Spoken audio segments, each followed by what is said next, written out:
Sono ormai 2 mesi di mancate piogge, non piove abbastanza e gli effetti si sentono.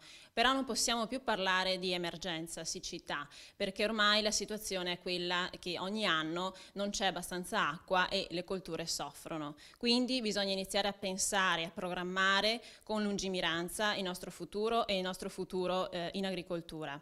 Bisogna sostenere, quindi chiedo alla politica questo sforzo, bisogna sostenere gli agricoltori con l'acquisto e l'utilizzo poi di strumenti diversi, di sistemi di risparmio dell'acqua e di efficientamento, uso intelligente dell'acqua, perché ormai la situazione è questa e dobbiamo abituarci. Sono mancati ben 2 mesi di pioggia con questo inverno siccitoso.